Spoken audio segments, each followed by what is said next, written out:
Good morning, everyone. And as Scotland's Minister for Environment and Climate Change, and on behalf of the Scottish Government, the host for this very important conference here today, I would like to extend the warmest welcomes to Scotland and to our capital city of Edinburgh.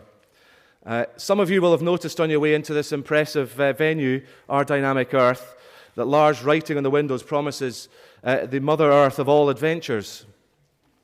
It's an advert for the natural history attraction here, of course, not the conference slogan, but it is very appropriate that we should be holding an event designed to help address what is a fundamental challenge to the global society that is posed by climate change in this wonderful venue dedicated indeed to the past, present and the future of this planet.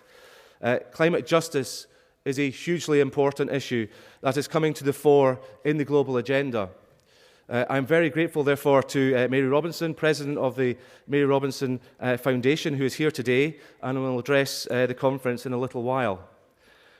Dr. Robinson has spoken in support of Scottish efforts on climate justice on a number of occasions, and I was privileged to meet her personally at the UN SCCC summit in Doha last December when we discussed the need for this conference. I would also like to extend a special welcome to all our many contributors and delegates who have come here today to share the experiences of climate-vulnerable communities across the globe, to hear the powerful case for action to address the problem of climate change and to help us deliver climate justice. Ladies and gentlemen, I say the case for climate justice is powerful. It is also very simple.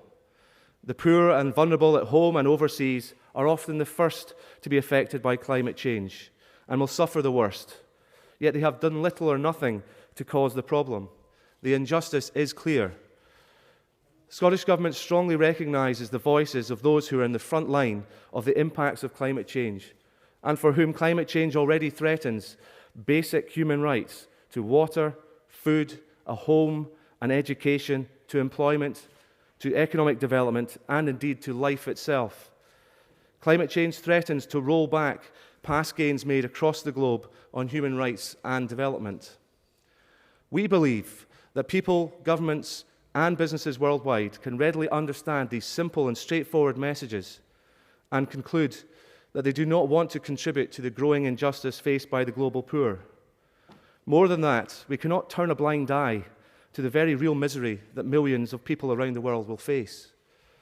We believe that climate justice is a key part of the answer. Climate justice puts people and human rights at the heart of decision-making on global economic development. We believe that climate justice can strongly complement the economic case for a global transition to a low-carbon economy, promoting a swift transition that is both equitable and just. Taken together, climate justice, the economic case for action on climate change, and the scientific case, as being set out again in recent days by the Intergovernmental Panel on Climate Change, or IPCC, form the most compelling argument for early and ambitious international action on climate change. Our conference here today, which came about following discussion between our First Minister, Alex Salmond, and Mary Robinson, brings together government, business, civic society and NGOs, and academia to explore climate justice.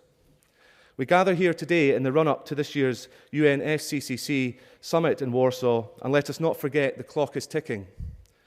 In the context of the crucial COP meeting in Paris in 2015, and in Paris, of course, a new global climate treaty to limit global warming to no more than 2 degrees Celsius and avoid the worst impacts of climate change can and indeed must be agreed. It is our intent here in Scotland to try to influence the ambitious global action on climate change. And in order to achieve this, we need to be able to provide models that demonstrate what works in practice so that other countries can see there are ready solutions. With that in mind, I'd like to set out some key features of the Scottish Government's own climate change programme and support for developing countries. Because as many will already know, the Scottish Government and Scottish Parliament are striving for high ambition on climate change and trying to set a model which we hope other countries will find useful. In Scotland, our Parliament has unanimously set in legislation a world-leading target of a 42% cut in emissions by 2020. and committed us to an 80% reduction by 2050. The aim was to provide certainty for business and the public about how Scotland's low-carbon future can be achieved, and to take early and effective action to achieve the transition. The Climate Change Scotland Act 2009 was passed unanimously in the Scottish Parliament, just across the way from this venue, with strong support for business and civic society. Now, this consensus between government, businesses and civic society here in Scotland has been a crucial factor underpinning our progressive approach to climate change and climate action. The climate justice video we have just screened for your attention upstairs records the strong support we have from across Scottish society and indeed all political parties. Our climate change programme has cross-portfolio support from the ministerial team and a clear plan setting out our proposal for delivery. We have an ambitious programme for the development of renewable energy, and we are now generating around 39% of our equivalent electricity demand from renewables, and are slightly ahead of schedule to achieve our target of producing the equivalent of 100% of our electricity demand by 2020. We are more than halfway to meeting our 2020 emissions reduction target, with a 25.7% reduction by 2011. And we are at the top of the table in EU 15 terms in terms of emission cuts. However, we do recognise that we face a tough challenge, and we need ourselves to continue to strengthen our action and innovate in delivery of climate mitigation. An adaptation programme for Scotland also forms a key part of our programme. Our commitment to climate ambition has had tremendous economic benefits in terms of jobs, investment, trade and economic growth.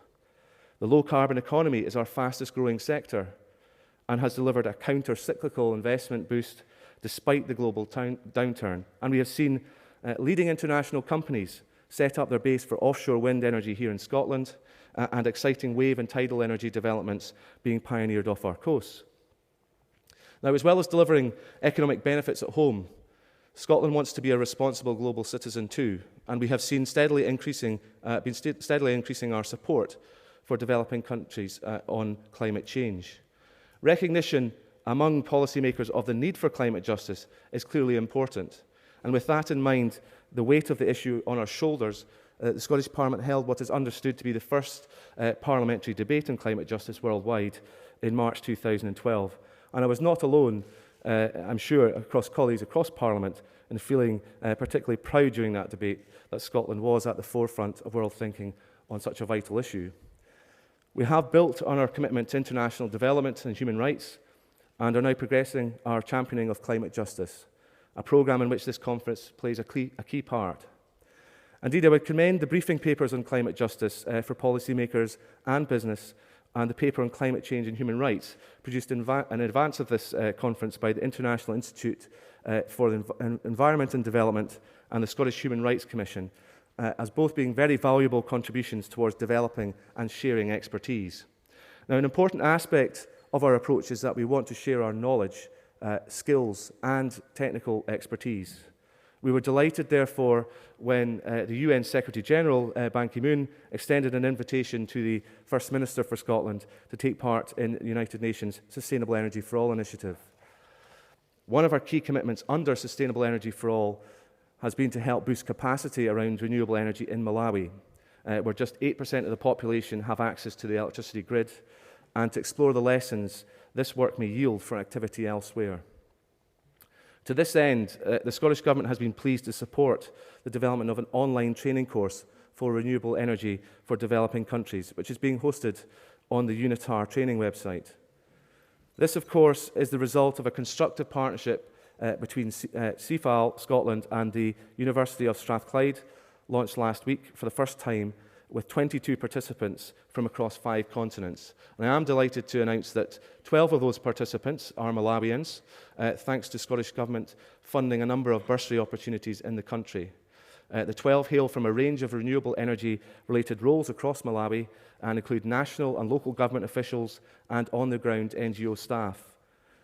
Another key commitment we have made is to send 2 secondees from the Scottish Government to join the Government of Malawi from July next year, to support them in drafting the renewable energy and climate change adaptation strategies.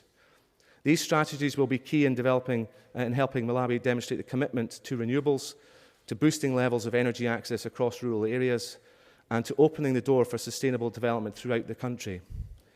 Of course, as well as recognition of problems faced by the developing world and sharing know-how, there has to be the question of support through finance. Scotland is a small country, but we have our own International Development Fund, which has given 1.3 million to a community solar energy project in Malawi by Strathclyde University. We have built on that to deliver our latest, largest international development project to date, the £1.7 million Malawi Renewable Energy Acceleration Project, or MREAP, again by Strathclyde University. And our International Development Fund has also given £4 million for climate adaptation projects in sub-Saharan Africa to date. Last year, we took the step of launching our innovative Climate Justice Fund with £3 million of hydronation funds, additional to our budget for international development. And I think that is an important principle that has been made clear to me at UNFCCC in Doha last year, that developing nations were looking for additional funding, not a replacement for international development funding. And this funding was given for 5 water-related adaptation projects, with 4 of these in Malawi and 1 in Zambia, working with delivery partners VSO, Oxfam, SCIAF, Tier Fund and Strathclyde University. And the International Development Minister for External Affairs, Hamza Yousaf, and myself met recently with colleagues from those projects to hear about the early results from them, and they are encouraging. So Scotland has been quietly building its climate justice response, and we want to contribute to international thinking on this crucial issue through this important conference here today. We want to build on the Scottish experience of the economic benefits of ambitious action on climate change, and we want your help in encouraging new international coalitions of businesses, governments and NGOs to champion climate justice and take climate justice into account in their policies. In particular, reflecting discussions I and colleagues had with Mary Robinson in Doha, we want to examine how governments and businesses can develop their approach to sustainability and human rights to include climate justice. Government and business interests clearly are served in avoiding the economic instability associated with climate change, and in making sure we are aligned with the increasingly ethical orientation of public and consumer opinion.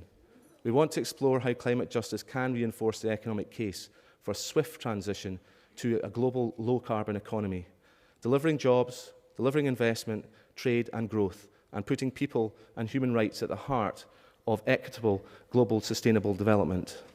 Climate justice shares the benefits of the low-carbon economy and the burdens of climate change fairly.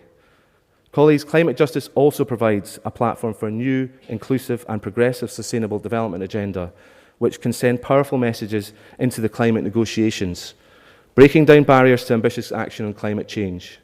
In short, it can bridge the gap and build trust between developed and developing nations. Now, I should say at this point, the First Minister very much regrets that he cannot be here in person today, as he has been called to London at the invitation of Her Majesty the Queen. But he was busy on this agenda yesterday, as it was very important to him personally, and the First Minister recorded the following personal video message to you to set out the importance of today's discussions. So if I could maybe ask colleagues at the back just to start the video. Thank you.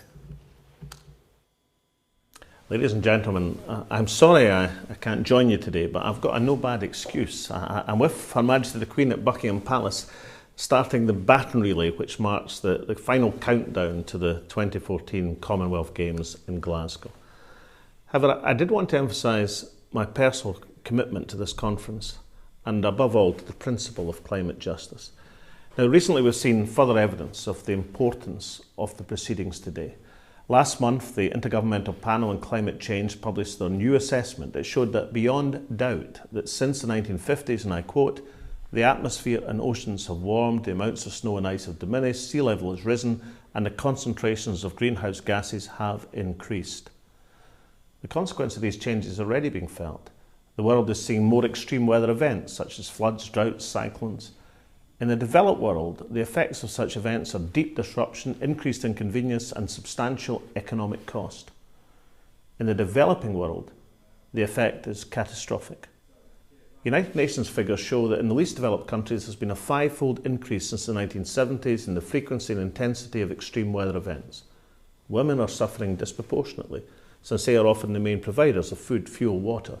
The most vulnerable are worst affected, the very young, the very old, the ill, and the very poor. The scale of the injustice is massive. The individuals, communities, and nations which are suffering most from climate change are those who have done least to cause it. Climate justice recognising this fact, it requires that the developed nations face up to their responsibilities. Now, Scotland was one of the pioneers of the Industrial Revolution. We inadvertently helped to create the problem of climate change. We have a duty to play our part in tackling it now. And we're well placed to do so. We have an internationally recognised expertise in renewable energy technology, a tradition of internationalism and of compassion. The Minister, Paul Wheelhouse, has just spoken about our Parliament's world-leading legislation on reducing greenhouse gas emissions, our work to decarbonise our energy production. Those are important actions, but we know that we also need to offer help and assistance now to nations which are already being affected by climate change. And that's why last year the Scottish Government established the world's first ever Climate Justice Fund worth £3 million. It focuses on water projects in Malawi and Zambia. And today I'm proud to announce to this conference that the Scottish Government will double the size of that fund. Now, of course, we recognise that fund is still small in relation to the global scale of the problem. It's tiny, infinitesimal in fact. But it makes a powerful statement. And the feedback we've received from our partners who are delivering our projects is the impact in some of the world's poorest communities has already been substantial. Scotland's actions are already attracting international attention. They've been welcomed by Desmond Tutu, Al Gore, among others, Dr. Pacioli, the chair of the Intergovernmental Panel on Climate Change. He has described them as a matter of pride. Now, I've spoken about climate justice at the Communist Party Central School in Beijing and in Princeton University in the United States of America. And in each of these very different audiences, I found a great reception to the principle and idea of a climate justice fund. Scotland cannot address climate change on our own, but we can set an example, and we can help to build that international coalition of support for action. That's why I'm delighted that today's conference includes business leaders and civic society who will be essential to promoting climate justice. I also want to welcome in particular to representatives from the developing world who will testify to the effects that climate change is already having. And I'm especially pleased that we have the best possible person to give our keynote address, Mary Robinson, an inspirational figure whose foundation is recognised worldwide for its promotion of climate justice. When Mary spoke in Glasgow 2 years ago, she issued what she called a friendly challenge to government and civil society in Scotland to become champions of climate justice. We have accepted that challenge. With the help of Mary and everyone here today, I hope we can make an even bigger difference in the years to come. So I'd like to give my thanks to all of you for attending today's conference, and I wish every single one of you the very best for an uplifting, productive, and memorable day.